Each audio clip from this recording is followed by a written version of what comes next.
In Dark Souls 1, we were able to get the Moonlight Greatsword in 0 bosses. In Dark Souls 2, we were able to get it in 1 boss, twice. But what about Dark Souls 3? Well, the answer's already in the title of the video, so let's see how it's done. We're going to start this run off as an assassin. Starting gift doesn't matter too much, but I went with the life ring as the extra health will come in handy.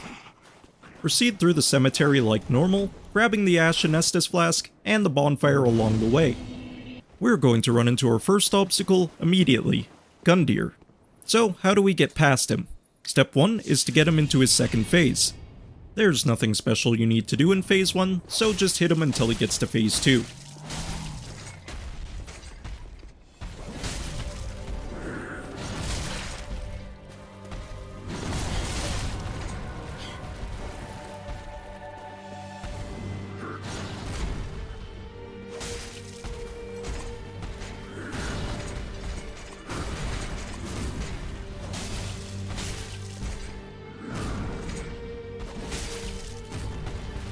Once he enters phase 2, we'll want to lure him over towards the exit of his arena.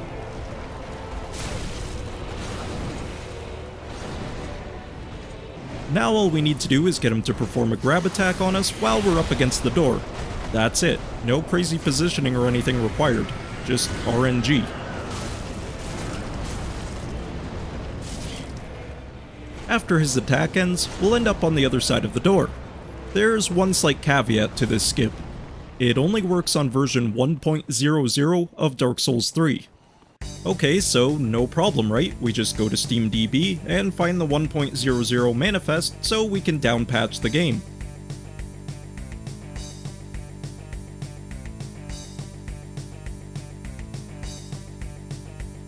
We can see all the manifests here. The Souls Speedrun Wiki has a handy page where we can cross-reference the manifests with what version they point to. Unfortunately, the oldest manifest we have access to is version 1.01, and no, the skip won't work there. It is version 1.00 exclusive. The only known way to access version 1.00 is by playing an original disc copy of the game on console. The footage I showed previously was recorded on my PS4. There are physical PC copies of Dark Souls 3, but after asking about them, I was told they also came with version 1.01. There were different physical PC versions released, however, and I'm not sure if this applies to all of them. For example, the Japanese version of the game might have come with a different version than the European release. If someone watching this video happens to have a physical PC copy, or even better, a review copy, there's a possibility that the version 1.00 manifest could be found in the disc, which would be a massive discovery. Tangent aside, why does this skip not work on later versions of the game? Well, if you're too close to a wall, Gundyr's grab attack just doesn't grab you. You'll take a little bit of damage, but you'll remain exactly where you were. At this point, I could have just done the rest of the run on PS4, but I have a fancy gaming computer, and I prefer to use it. So I decided to see if there was another way we could skip Gundyr. There is a known way to get out of bounds in the cemetery using a bug to access a cut weapon art with the crow quills, which allows us to jump very high. Now, as many of you probably already know, we can't get the crow quills without getting past Gundyr. So why am I bringing this up? A couple glitch hunters have demonstrated that the initial jump is possible using 2 hollows as well, just extremely difficult. So because the Quills version is easier, I opted to use it for demonstration purposes. The bug is done by performing the spin weapon art with a bow in your left hand. Then you swap the right hand weapon with the crow quills. After that, buffer another animation, I'm using the light attack in this case, and immediately hold the left trigger and forward on the joystick. This triggers the cut weapon art. If you angle the jump part of the art perfectly at the corner of the coffin, you'll be launched up it and land on top. Although this is easier than the hollow version, it's still very difficult in practice. Once you're up there, it's possible to navigate your way to the Consumed King's Garden, beyond Osiris's boss room, through a series of somewhat difficult jumps. If you didn't know, the Cemetery of Ash and the Untended Graves are the exact same map, not just a copy-paste job.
Now in the Consumed King's Garden, we can run up to the nearby enemy to die.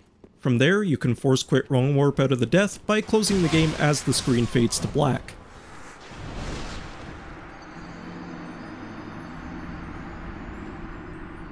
When we load back in, we'll be at the High Wall of Lothric.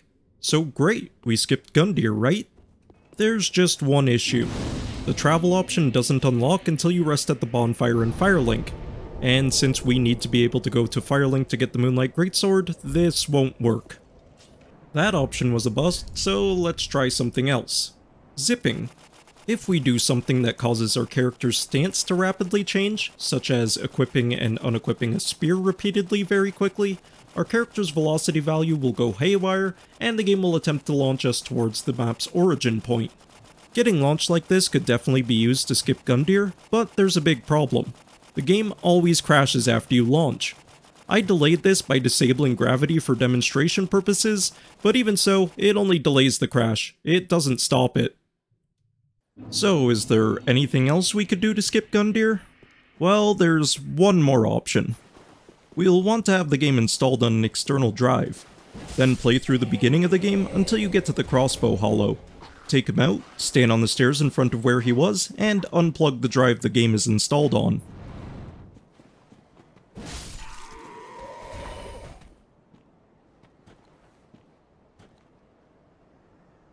This will prevent Gundyr's arena from loading in properly, including Gundyr himself, and the door preventing you from leaving.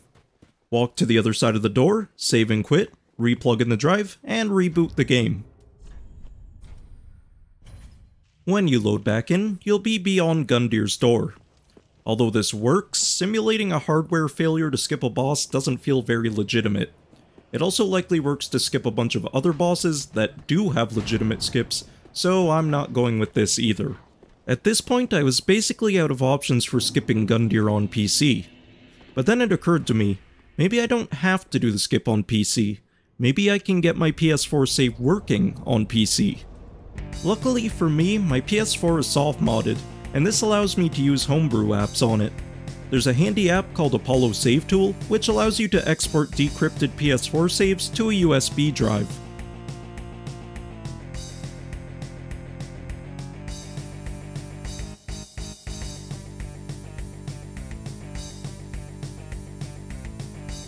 From there, it was a matter of injecting my PS4 character into my PC save. First, I extracted the PS4 save from the zip file Apollo Save Tool exported into my PC save folder. After that, I used a tool called DS3 Save Unpacker to unpack my PC save. A note that if you're going to do this yourself, the release build of DS3 Save Unpacker doesn't seem to work, but if you download the repo and build the debug version, it works just fine.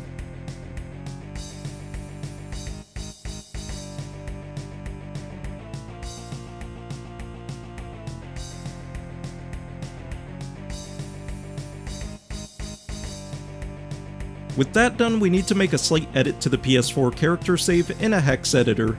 The only difference between the PC and PS4 character save formats is that the PC save has 4 bytes at the beginning that are missing from the PS4 save. We can just inject those 4 bytes into the PS4 save, then replace the PC save with it.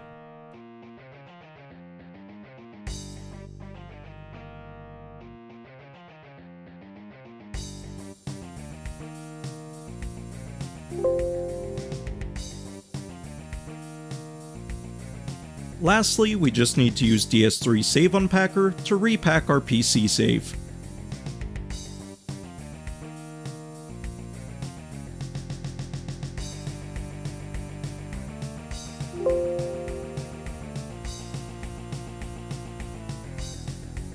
With that done, it's time to find out if all of this paid off.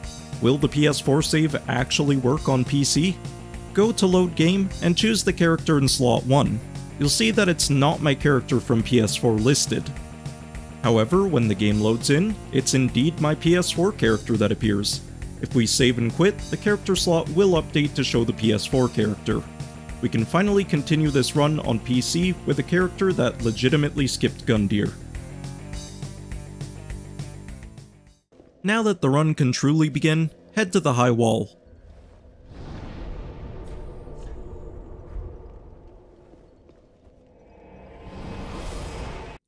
Our first venture through here will be pretty normal. Grab the first bonfire, carry on to the second bonfire, and then make your way to Emma to get the small Lothric banner. Return to the first bonfire and make your way over to the right. You can clear out the enemies along the way if you want, as we'll need 600 souls shortly anyway. When you arrive at the tower, grab the longbow, then start heading back. If you still need more souls to get to the 600 we'll need, an easy way to get them is to have the Drake blast everything with fire. Return to Firelink and buy a short sword from the Shrine Handmaid. The short sword comes with the stance weapon art, which is going to be important. Return to the high wall again, taking the path on the left, and clear out the enemies leading up to the ladder.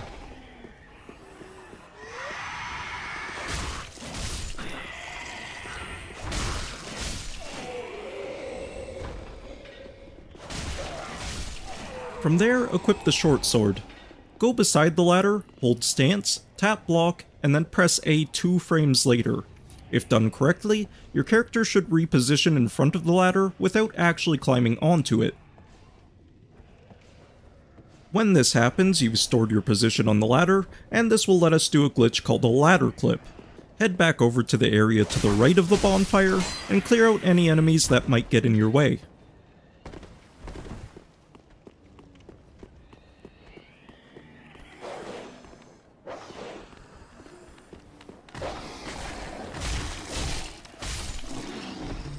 Once you think it's safe, stand against this Murloc, cast Spook, and run straight towards the corner of the third brick from the bottom of the stairs. When you get to the corner, press jump, and you should clip straight through the floor. Now find the first ringstone to the left that you can't just walk onto. Run into it, then quickly move straight left, then press forward and jump. If done right, you'll land on the exit gate of Vort's Arena. Once there, you can jump onto the ledge off to the right. Just don't jump right into the corner, or you'll get stuck. After jumping to the ledge, cast Spook, and we can drop down safely. Raise the banner, and we're off to the Undead Settlement with Vort none the wiser.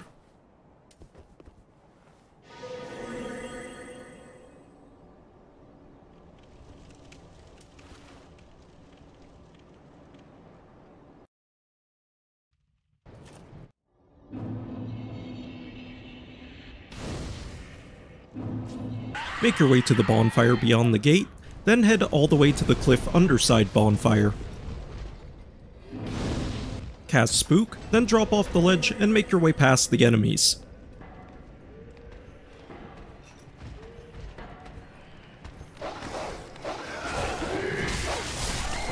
On second thought, it might be better to let the enemies pass before you drop down. In any case, get across the bridge, then run around the building on the left and drop down again. Thanks to Spook, we'll survive the drop.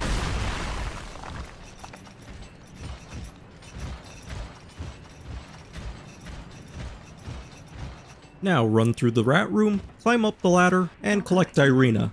We'll need her to learn miracles. Next, head through the nearby giant doors, take the elevator up, and make friends with the giant.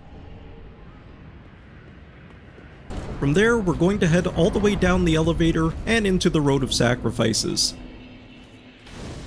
Here we can collect the Braille Divine Tome of Karim, which will allow Irina to teach us Tears of Denial, which will be important coming up. Follow this path to get to it quickly.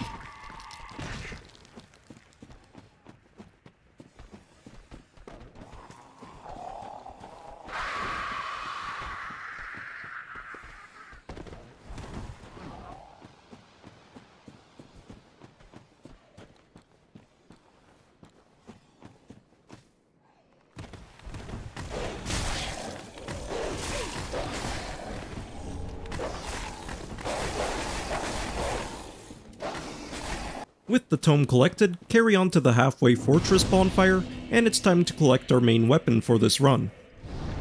We'll want to walk up and smack Anri a few times to aggro him. After that, lure him over to this rock. Just be careful not to fall down.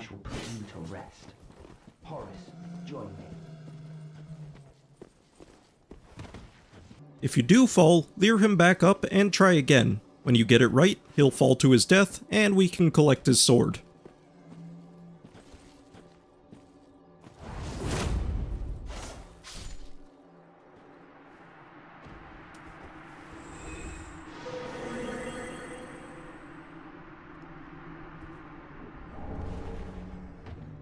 Horus will likely block the bonfire if he didn't fall the first time, so give him the same treatment.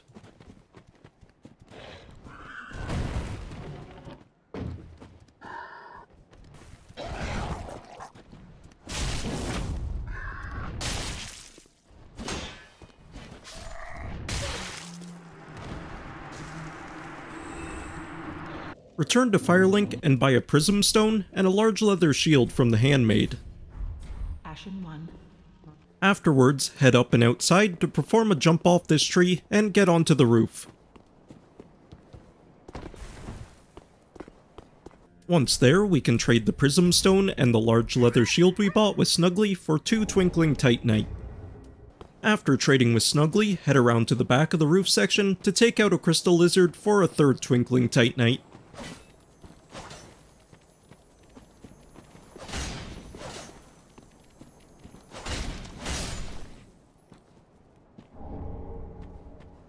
Head back to the area with Snuggly to grab the Estus shard, then break the illusory wall and drop down to get the covetous silver serpent ring.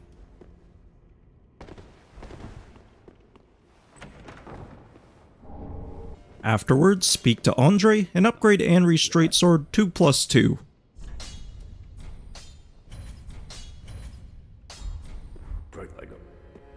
Now it's time to return to the undead settlement and start heading towards the curse-rotted Greatwood. Along the way, grab the Estus shard, then rest at the next bonfire. The curse-rotted Greatwood is the first boss we'll need to defeat to get the Moonlight Greatsword, as he gives us the transposing kiln.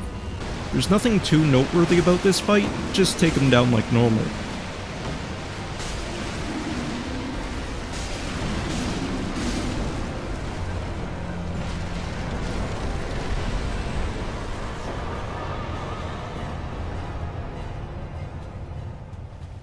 Return to Firelink, give Irina the tome we picked up earlier, then buy Tears of Denial. Head back to the Halfway Fortress bonfire, then over to the Crucifixion Woods bonfire. Head inside the broken wall, then up to Orbeck. Speak to him to get him to move to Firelink. With Orbeck recruited, make your way into Farron Keep, and go all the way to the second bonfire. Now head down into Miyazaki's beloved Poison Swamp. While we're here, you can grab the Crown of Dusk if you want it, and more importantly, the Sage's Scroll. Return to Firelink, and it's time to get all of the souls we'll need. Equip the bow to your left hand, and the soul of the Rotted Greatwood to your hotbar. We can now dupe this soul infinitely using the bow glitch. This glitch requires you to perform a specific series of actions, which might be confusing, but I'll try to give a quick rundown here. Bring up the confirmation prompt on the soul, start sprinting, pivot 180 degrees, and at the start of the pivot animation, confirm the use. Now roll out of the pivot animation, and immediately hold the left trigger and forward. If your character gets stuck in a glitchy walking animation, you've done it correctly. During the glitchy animation, open the menu, go down to the dark sign, and press A on it. Your character will then use the soul, but it won't be consumed. We'll want to do this until we have 81,000 souls. When you're finished with all of the duping, it's time for some upgrading. Speak to Orbeck to give him the scroll, then buy Pestilent Mercury, or Pestilent Mist, depending on which patch you're playing on. Come again. From there, level up at the Firekeeper, getting 18 attunement and 30 intelligence.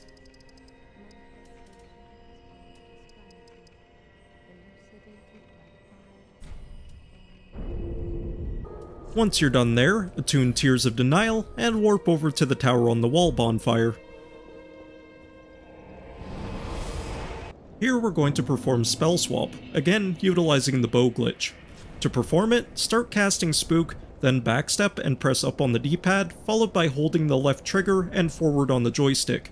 This will allow us to cast Tears of Denial without meeting the stat requirements. Now it's time for a glitch called Teardrop. Unfortunately, the method I'm using here for Teardrop doesn't work on current patch, so I'm running version 1.04 of the game. Any earlier version will work as well. There is a current patch method of Teardrop that can be done here, but it requires a second player to do it, and my friends won't play Dark Souls with me anymore. I'll leave a link to a video covering it in the description if you do happen to have friends to do it with. For the method of Teardrop I'm using, you'll want to clear out the enemies in this area. Once they're clear, stand here and roll at the intersection of the rock and the wall I'm looking at. Tears of Denial will save us from the kill plane, and gravity will become a thing of the past. From here we can use the rocks to build up enough height to get back up to the inbounds area of the map.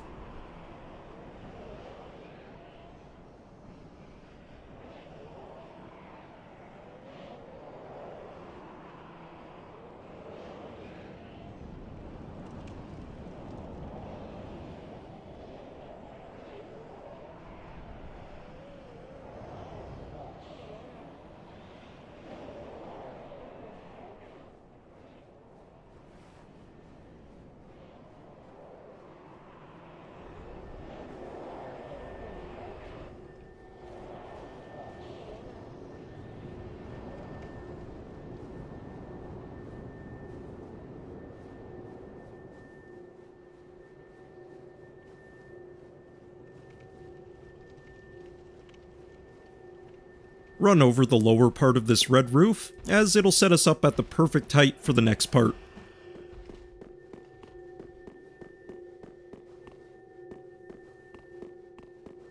Now navigate your way to the right side of the Dancer's building, and at the end of it, to the left, then up more.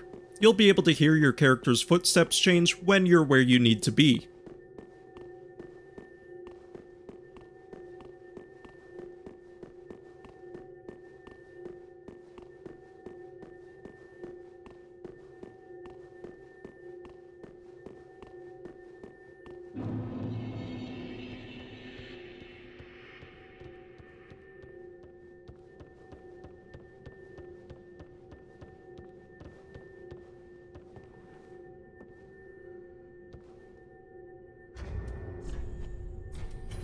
A quick reload will put us back in right next to the bonfire, and with that, we've successfully skipped the Dancer.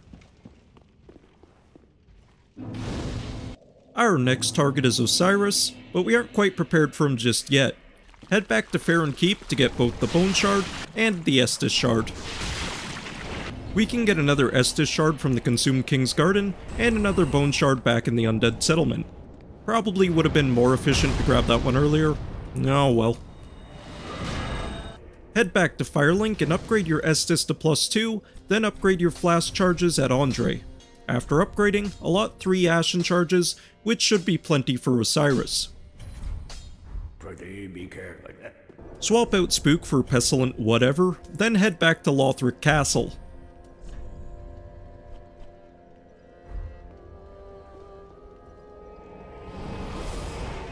Utilize Spell Swap at the bonfire to apply Tears of Denial. Then rest at the bonfire to regain your FP. No Teardrop this time, this will just give us some safety in the upcoming boss fight. Navigate your way past all of the enemies that will decimate your health bar in a single hit, and enter the Fog Gate. Our main objective will be to get Osiris to Phase 2. We're somewhat underpowered for this fight, but it's doable as long as you're careful.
Little Ocelot, where have you gone?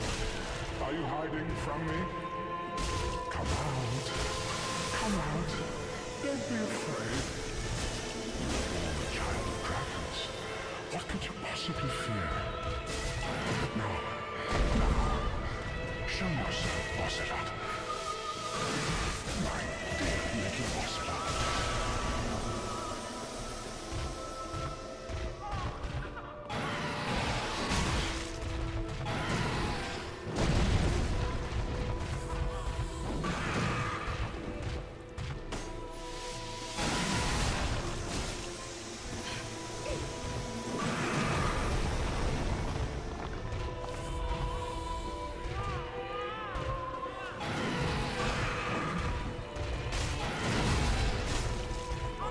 Once we get him to phase 2, our new objective will be to get him stuck behind the tree roots he's currently in front of.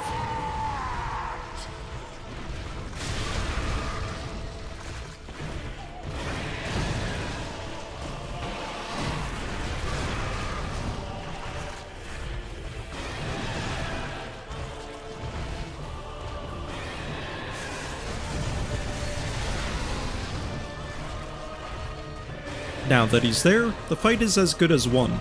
We can run up and blast him with Pestilent whatever, then run back out of range of any of his attacks. As long as you keep an eye out for his magic attacks when you're going up to attack yourself, you're completely safe. Also, if you're wondering, the Dust Crown does not increase the damage of Pestilent whatever. After a slow but safe boss fight, Osiris will be defeated, and his soul is ours.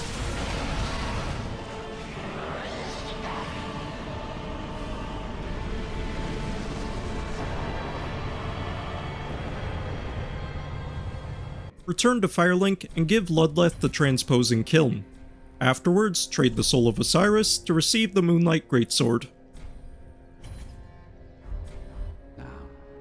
Head down to the Firekeeper, and with the souls from Osiris, we can get 16 strength. With this, the Moonlight Greatsword is ours, and we only had to take down 2 bosses to get it.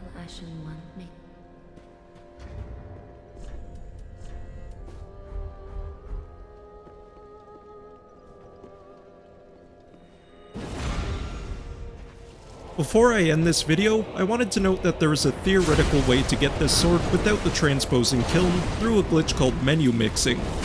This would bring us down to a single boss to get the sword, but at the time of making this video, menu mixing is not well understood, so 2 is where it'll remain for now.